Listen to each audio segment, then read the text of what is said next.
बंधुओं, मैं आज आपको एक कथा सुनाता हूं। यह एक पौराणिक कथा है और इसका वर्णन महाभारत के आदि पर्व में प्राप्त होता है। कथाएं हमारे जीवन को दृष्टिकोण बदलने में सहायक होती हैं। जीवन में किस प्रकार का आचरण करना है, समाज में रहते हुए जीवन किस प्रकार व्यतीत करना चाहिए, किस प्रकार की हमारी जीवन पद्धति होनी चाहिए, यह कथाएं हमें उस प्रकार के मार्ग पर ले जाने की प्रेरणा देती है। यह मनोरंजन का साधन नहीं, अपितु जीवन का दर्शन, उसकी शिक्षा देने का काम करती हैं। आइए, मैं आज आपको सुनाता हूं कच्छ और देवयानी की कथा। कच्छ और देवयानी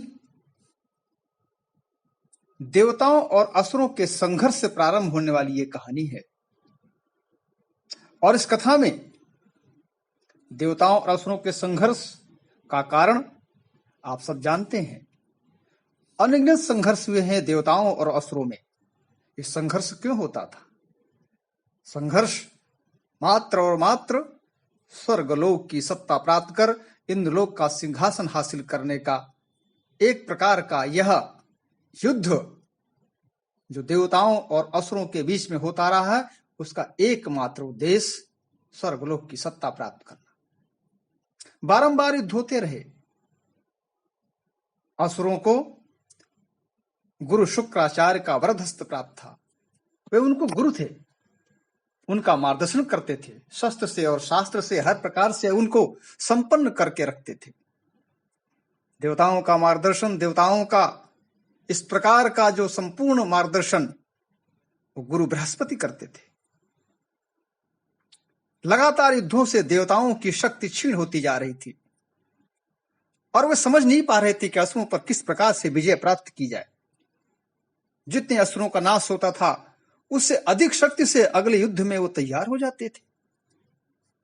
देवता बड़े भयभीत होने लगे।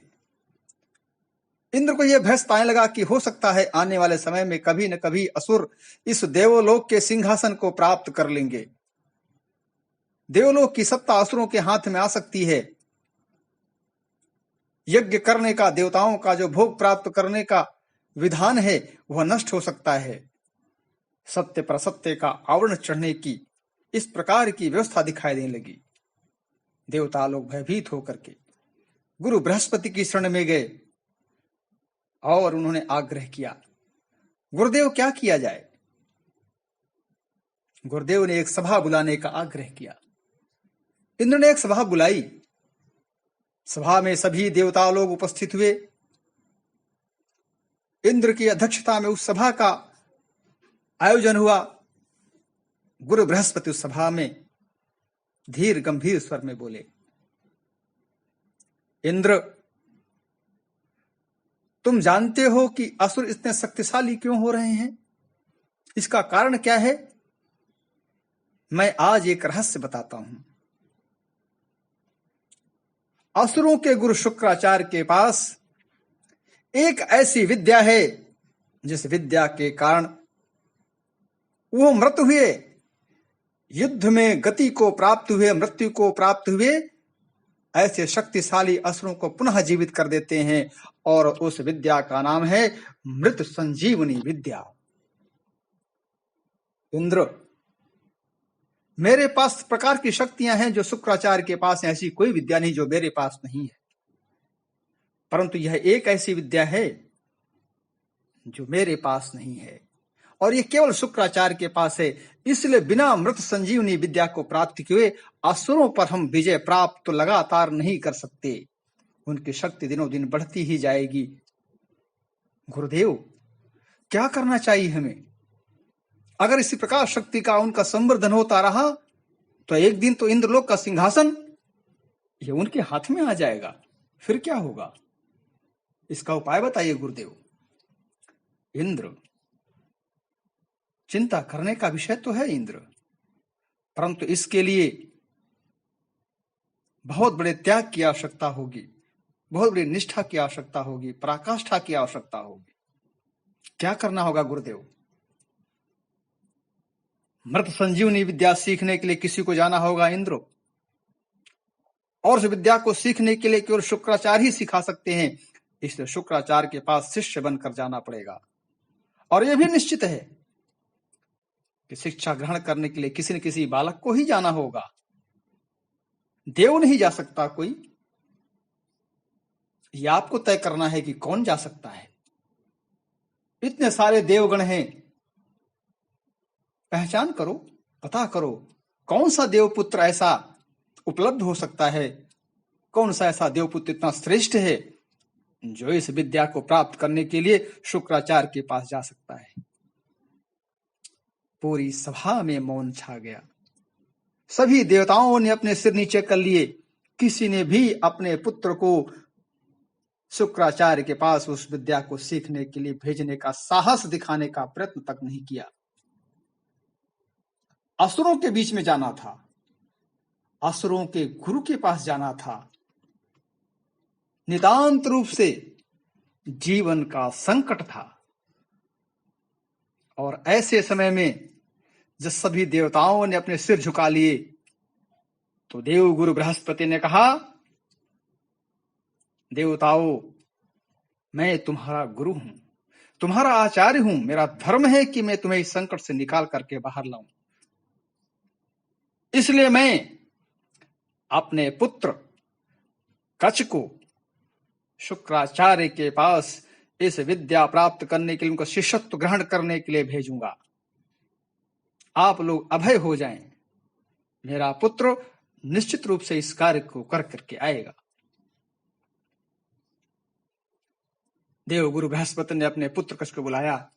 पुत्र, तुम्हें एक अत्यधिक श्रेष्ठ कार्य करने जाना है। इस समाज के लिए श्रेष्ठ कार्य है, देवलोक के लिए श्रेष्ठ कार्य है। इसमें सृष्टि की भलाई का कार्य है। तुम्हें इस कार्य को करना पड़ेगा। पिताश्री, ऐसा कौन सा कार्य है जितने देवपुत्र नहीं कर सकते? मैं आचार्य पुत्र, लेकिन फिर भी जैसी आपकी आज्ञा है, बताइए मुझे क्या करना है। कच, तुम्हें भार्गव ऋषि के पास जाना है और भार्गव ऋषि के पास जाकर उनका शिष्यत्व ग्रहण करना है। और शिष्यत्व ग्रहण करके उनके पास रहते हुए उनको जीतना है, उनके मन के विश्वास को जीतना है, उनके निष्ठा को जीतना है। और वहां रहते हुए तुम्हें मृत संजीवनी विद्या को प्राप्त करना है, ताकि उस मृत संजीवनी विद्या के द्वारा वीर गति को प्राप्त हुए, असुरों के साथ युद्ध में मृत्यु को प्राप्त हुए देवताओं को जीवित किया जा सके, ताकि शक्ति का संतुलन बना रहे और असुर इस देवलोक पर, इस इंद्रलोक पर, इस स्वर्गलोक पर अपना आधिपत्य न जमा सके। इसलिए तुम्हें वहां जाना पड़ेगा पिता की आज्ञा प्राप्त करके। गुरु बृहस्पति का पुत्र कच शुक्राचार्य जी के पास प्रस्थान करता है। शुक्राचार्य जी के पास जाकर के दंड प्रणाम करता है और अपना परिचय देता है। आचार्य, मैं महर्षि अंगिरा का पौत्र, देव गुरु बृहस्पति का पुत्र कच, आप असुरों के गुरु भार्गव ऋषि शुक्राचार्य को सादर दंडवत करता हूं। शुक्राचार्य बड़े विस्मित होकर के, आश्चर्यचकित होकर के अपने स्थान से खड़े होते हैं। देव गुरु बृहस्पति का पुत्र मेरे पास, क्या प्रयोजन?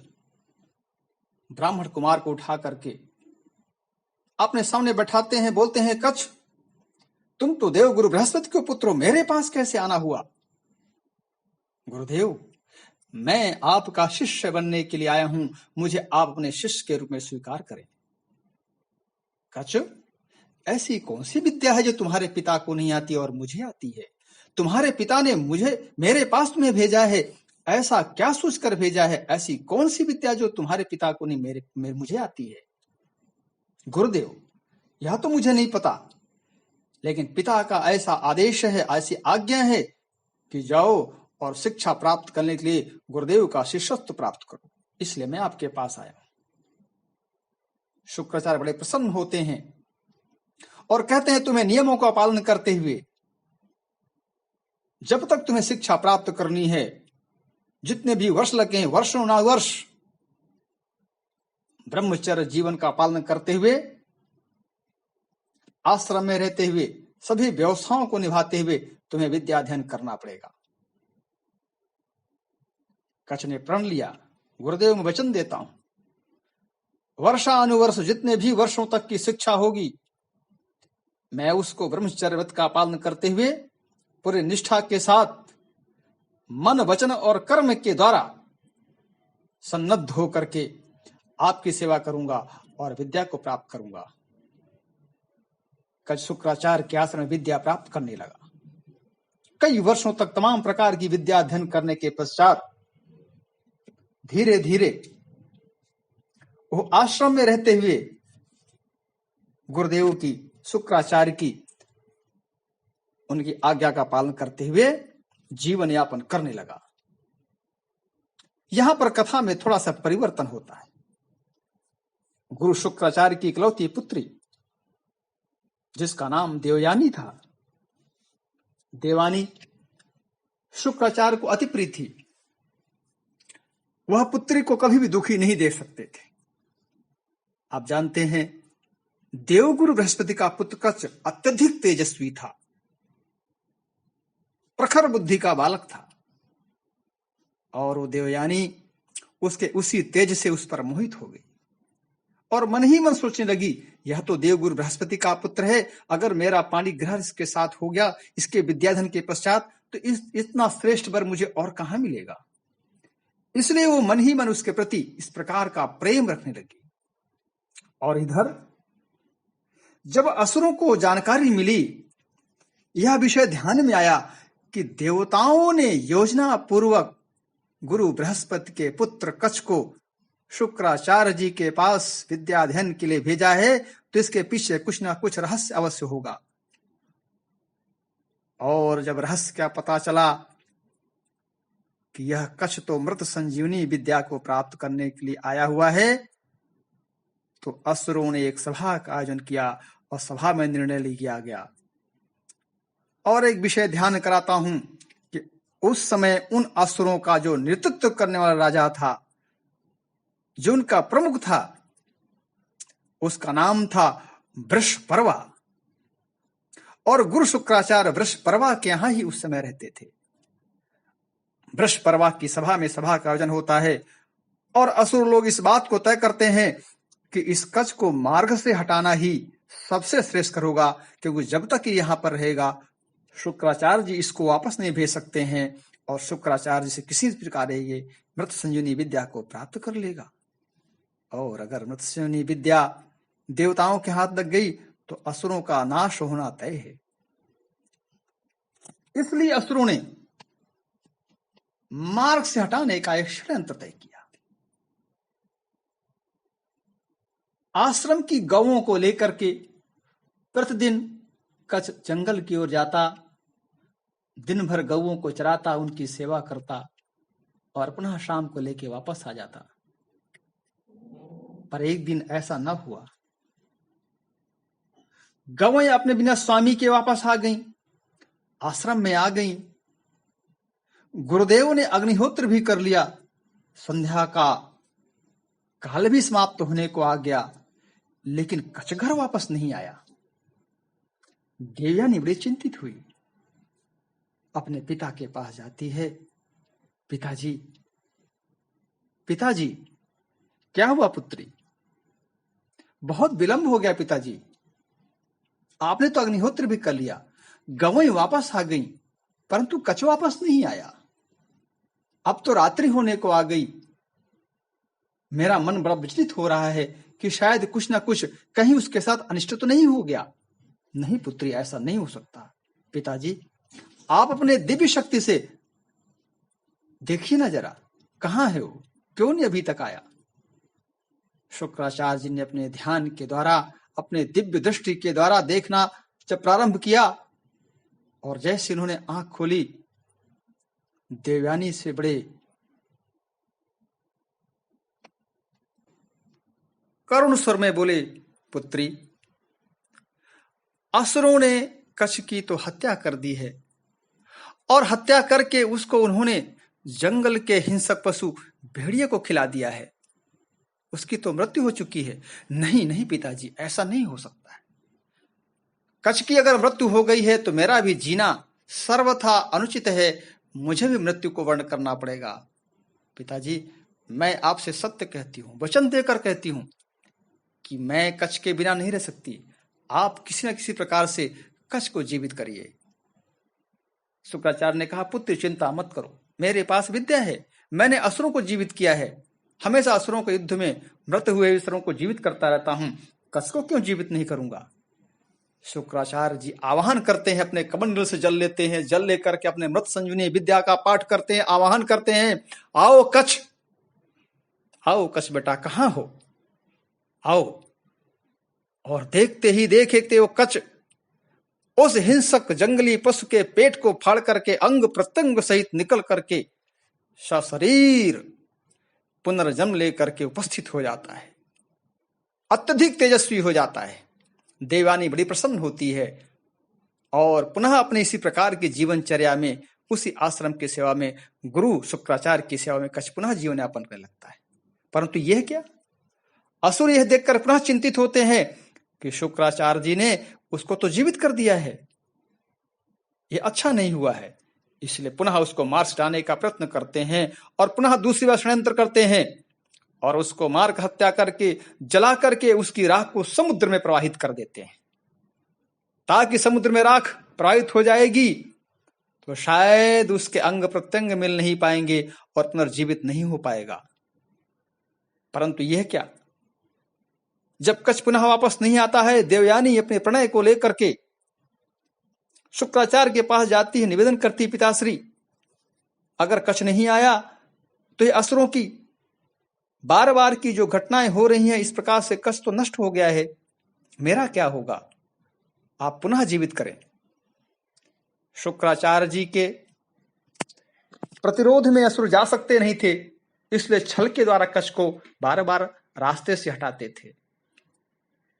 शुक्राचार्य जी ने पुनः उसी प्रकार से मृत संजीवनी विद्या का ध्यान किया, उसका आवाहन किया। मंत्र की शक्ति से, संजीवनी विद्या की शक्ति से कच्छ पुनः जीवित होकर के अपने अंग प्रत्यंग सहित सशरीर तेजस्वी बालक के रूप में पुनः जन्म लेता है, पुनः शरीर उपस्थित होता है और आकर शुक्राचार्य जी के सामने आकर दंडवत करता है, गुरुदेव उपस्थित हूं आपकी सेवा में।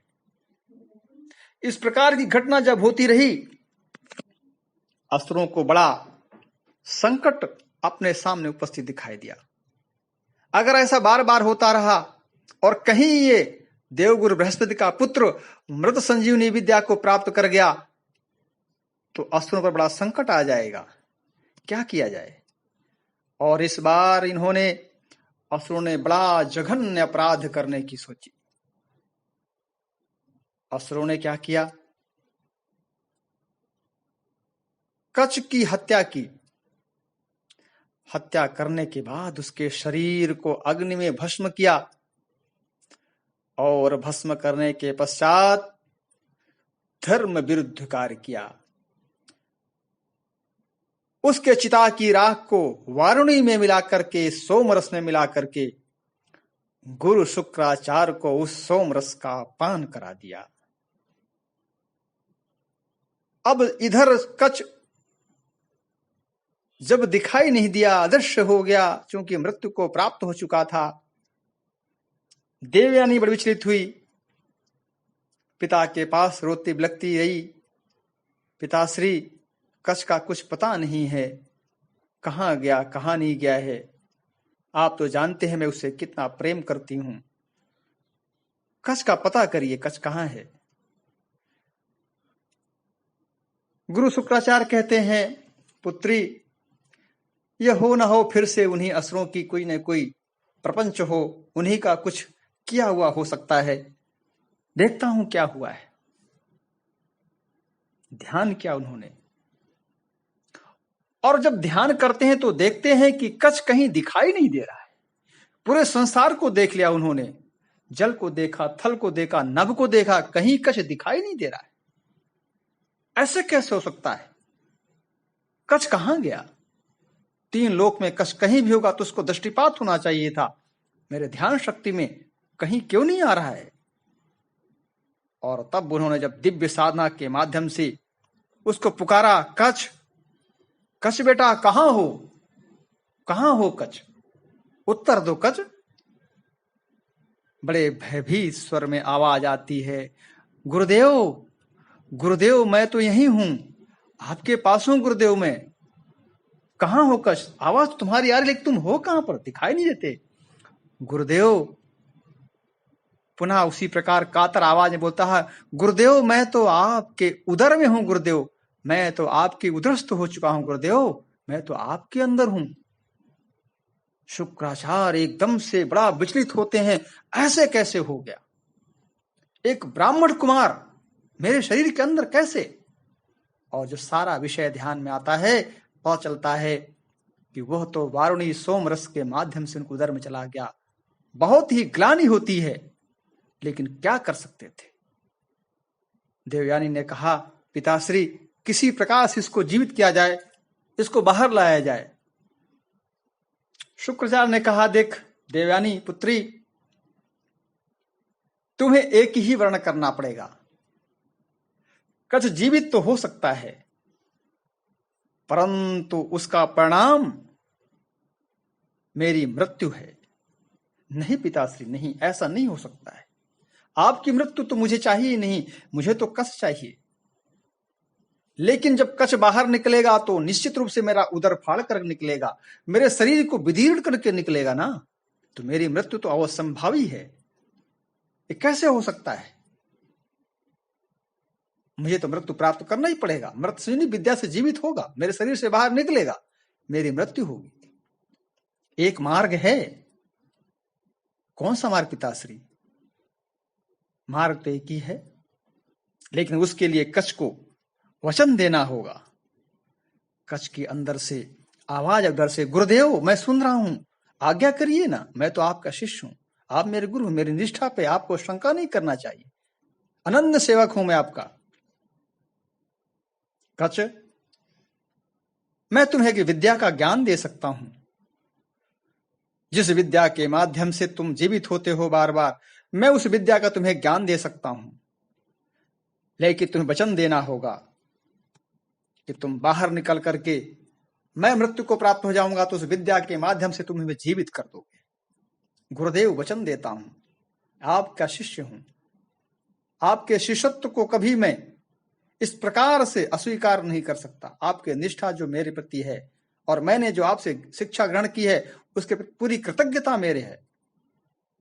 गुरुदेव आप मुझे शिक्षा दीजिए, मृत संजीवनी विद्या का ज्ञान दीजिए, मैं वचन देता हूं, मैं देवगुरु बृहस्पति का पुत्र आपको वचन देता हूं, अपने पथ से अपने धर्म से विचलित नहीं होऊंगा। इतिहास साक्षी है, और आप जानते हैं कि मृत संजीवनी विद्या कोई थोड़े समय के अल्पकाल में आने वाली विद्या नहीं थी।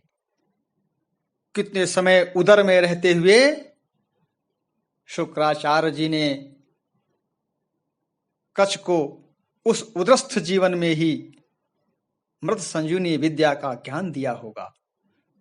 कितना असह्य कष्ट सहते हुए भी उस कच ने उस विद्या को प्राप्त किया होगा। और जब विद्या संपूर्ण हुई होगी, उस विद्या को संपूर्ण करने में जो समय लगा होगा, उस समय में जो कष्ट उसने व्यतीत किया होगा, उसका अनुभव करना ही बहुत दुष्कर है। विद्या पूर्ण होने के बाद शुक्राचार्य ने आह्वान किया, कच मैं विद्या का प्रयोग कर रहा हूं, तो उस विद्या के माध्यम से बाहर आ जाओ। और आह्वान करते हैं, कच बाहर आओ। और कच गुरु शुक्राचार्य के उदर को विदीर्ण करते हुए, शरीर को छिन्न भिन्न करते हुए निकल करके बाहर आ जाता है।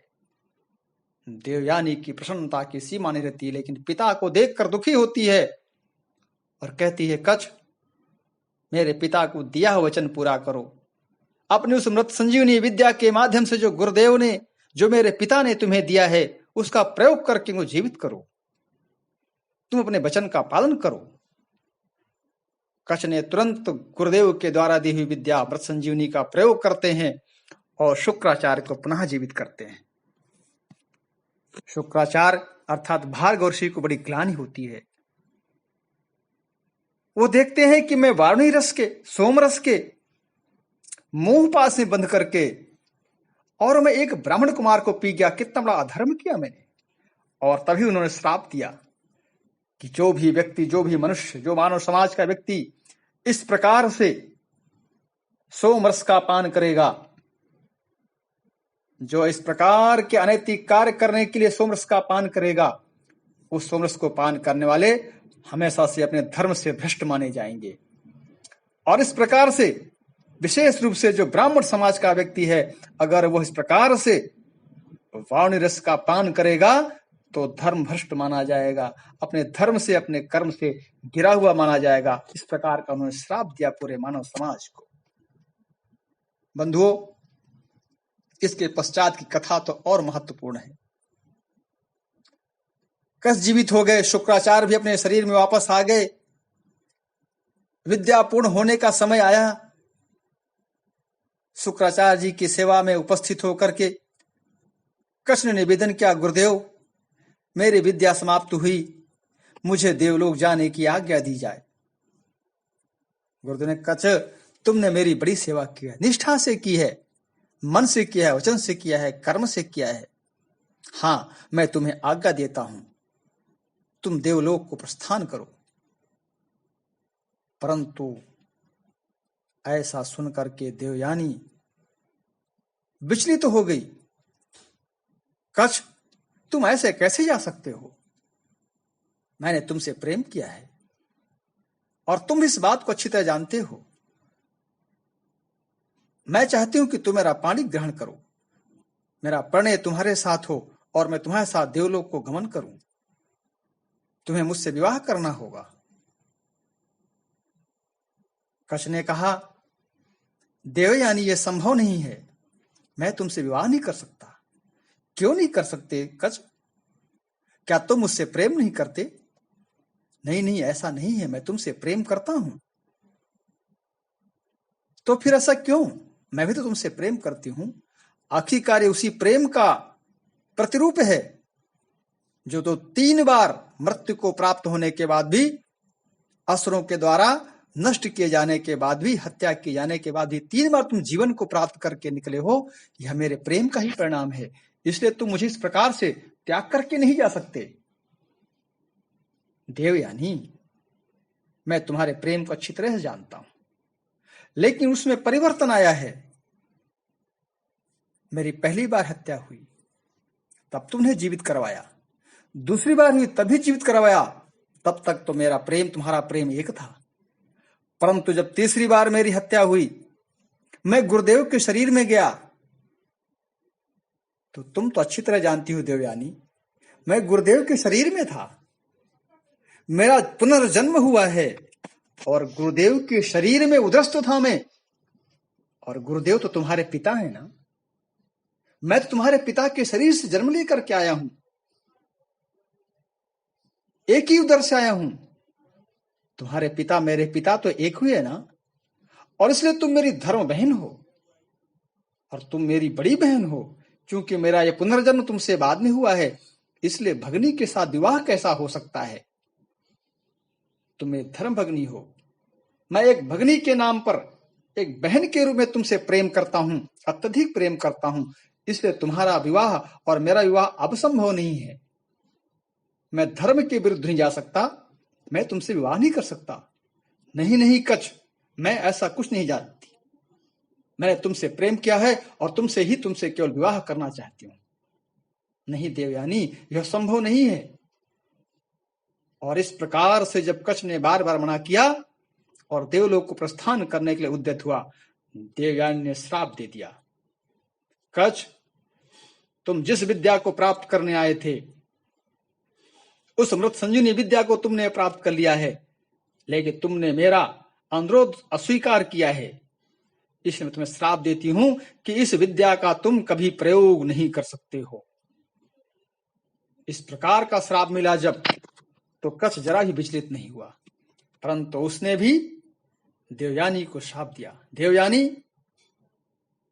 तुम इस आकर्षण के वशीभूत होकर के, इस काम के वशीभूत होकर के तुम्हें धर्म की समझ नहीं रही, तुम धर्म के विरुद्ध कार्य करने जा रही हो, अपने भाई के साथ, अपने भ्राता के साथ विवाह करने का विषय रख रही हो, जो कि अस्वीकार है, धर्म विरुद्ध है।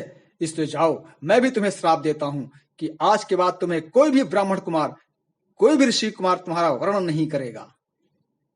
और इस प्रकार का संवाद होने के उपरांत कच्छ उस मृत संजीवनी विद्या को प्राप्त करके देवलोक को जाता है। और देवलोक जाने के बाद बंधुओं, चूंकि शाप से ग्रसित था, इसलिए उसने कहा कि इस विद्या का प्रयोग मैं तो नहीं कर सकता, लेकिन इस विद्या का ज्ञान जिसको मैं दूंगा वो तो इस विद्या का प्रयोग कर सकता है। और इस प्रकार से मृत संजीवनी विद्या शुक्राचार्य जी के माध्यम से कच्छ के पास आई और कच्छ के पास से देवताओं के पास आई। लेकिन इस कथा का अगर हम उपसंहार करें, इस कथा में बहुत सारी बातें हम सब लोगों के सीखने समझने की है, जीवन के दृष्टिकोण को परिवर्तन करने के लिए है। कच्छ जिस कार्य के लिए गया था, वो जो उसका ध्येय था, उस ध्येय के प्रति निष्ठा उसकी सजग रही, हमेशा एक रही, उस निष्ठा में कभी परिवर्तन नहीं किया। और दूसरा विषय ध्यान करने का है, समाज जीवन के लिए जब कार्य करना होता है, राष्ट्र हित के लिए कार्य करना होता है, तो आपने देखा होगा कि देवताओं ने अपने पुत्र को नहीं भेजा, लेकिन चूंकि राष्ट्र जीवन में राष्ट्र रक्षा करनी है, तो केवल मार्ग बताने वाला नहीं, मार्ग बताने वाले को उस मार्ग पर चलने की भी आवश्यकता होती है। इसलिए देवगुरु बृहस्पति ने स्वयं अपने पुत्र को भेज दिया, यह जानते हुए भी कि वहां जीवन का संकट है, फिर भी उन्होंने भेजा। और कच्छ ने विद्या प्राप्त करने के लिए, ध्यान रखिएगा, अल्पकाल में नहीं होता है। कोई भी ज्ञान प्राप्त करना हो, कोई सिद्धता प्राप्त करना हो, तो वह अल्पकाल में नहीं प्राप्त होता है, उसके लिए दीर्घ काल की आवश्यकता होती है। और कोई अगर ये कहता है कि क्षण भर में मैं विद्या प्राप्त कर लूंगा, वर्ष 2 वर्ष विद्या प्राप्त करूंगा, बस 2 सिद्धता मेरी आ जाएगी, तो शायद वो अज्ञानी है। इसलिए कच्छ को वहां दशकों तक, और ऐसा तो शास्त्र में लिखा है कि सहस्त्रों वर्ष तक विद्या प्राप्त करने के लिए वहां रहना पड़ा था। इसलिए सिद्धता के लिए समय की भी आवश्यकता होती है, बारंबार असहनीय कष्टों को सहन करने की भी, यहां तक कि 3 बार मृत्यु को प्राप्त हुआ, तब जाकर के उससे विद्या प्राप्त हुई। पथ से विचलित नहीं हुआ। हम सब जानते हैं कि जीवन में थोड़ा बहुत भी कष्ट आता है तो हम मार्ग से विचलित हो जाते हैं, अपने ध्येय से भटक जाते हैं, अपने उद्देश्यों से भटक जाते हैं। लेकिन कच्छ के जीवन में जीवन का संकट आया, मृत्यु को प्राप्त हुआ, 1 बार प्राप्त हुआ तब भी ध्येय मिला, 2 बार मृत्यु प्राप्त हुई तब भी ध्येय को नहीं बदला, और तीसरी बार जब मृत्यु प्राप्त हुआ तो ध्येय की सिद्धि हो गई। इसलिए बारंबार कष्ट मिलने के बाद भी हमें मार्ग से विचलित नहीं होना, यह भी इस कथा का एक महत्वपूर्ण उद्देश्य ध्यान में आता है। लेकिन यह सब प्राप्त करने के लिए जिस मार्ग में चला हूं, उस मार्ग के प्रति, जो मुझे मार्ग बता रहा है, उसके प्रति अटूट निष्ठा होने की भी आवश्यकता है। तभी आपको इस प्रकार के मार्ग में प्रशस्ति प्राप्त हो सकती है, जिस प्रकार से कच्छ ने अपने गुरु के प्रति रखी थी। विश्वास का सवाल, विश्वास का संकट नहीं खड़ा होना चाहिए, विश्वास का सवाल नहीं खड़ा होना चाहिए। अपने जीवन काल में उसके प्रति कृतज्ञता, जिससे भी हमने कुछ प्राप्त किया है, अपने जीवन में जिससे भी कुछ सीखा है, जिससे भी कुछ समझा है, उसके प्रति कृतज्ञता रखना, उसके प्रति आदर का भाव रखना, यह आवश्यक है। प्रण पूरा करना होना चाहिए। हमने वचन दिया है किसी को, तो वचन को निभाना आवश्यक है। कच्छ चाहता तो शुक्राचार्य के शरीर को विदीर्ण करके बाहर आया था, जीवित नहीं करता। शुक्राचार्य का अंत हो जाता, और शुक्राचार्य का अंत होना असुरों की शक्ति का नष्ट होना था। शुक्राचार्य की शक्ति से तो असुर शक्तिशाली थे, लेकिन उसने वचन को पूरा किया, गुरु को वचन को पूरा किया, बाहर निकलकर उसने गुरु को जीवित किया। इसलिए हम जो कार्य कर रहे हैं, उस कार्य करते समय जो सामाजिक मानदंड हैं, उनको कभी त्यागना नहीं है, और धर्मनिष्ठ और ध्येयनिष्ठ बने रहना भी इस कथा का उद्देश्य है। कच्छ चाहता तो देवयानी के साथ विवाह कर करके असुरों की शक्ति को छीन कर सकता था, क्यों तब तो शुक्राचार्य के जामाता बन जाते और अपने जामाता के विरुद्ध जाने का कार्य शुक्राचार्य कभी नहीं कर सकते थे। लेकिन इसके बाद भी उसने धर्म विरुद्ध कार्य नहीं किया। उसने देवयानी को ठुकरा दिया कि तुम मेरी बहन हो, मैं तुमसे विवाह नहीं कर सकता, और धर्म का पालन करते हुए, अपने ध्येयनिष्ठ रहते हुए देवलोक को वापस गया। इस प्रकार से हम इस कथा का उद्देश्य समझते हुए ध्यान करेंगे, उस मृत संजीवनी विद्या को प्राप्त करने का समझेंगे। तो बंधुओं ध्यान रखिएगा, मृत संजीवनी विद्या हम सबको समाज में जागृति लाने की एक संदेश देती है। और इस प्रकार से यह कच्छ और देवयानी की कथा का हम यहाँ पर समापन करते हुए इस ध्येय निष्ठा की कहानी को, कच्छ और देवयानी की कहानी को यही समाप्त करते हैं, और फिर कभी अगले एक कथा को लेकर के आपके सामने फिर से उपस्थित होने का प्रयत्न करेंगे। तब तक के लिए नमस्कार।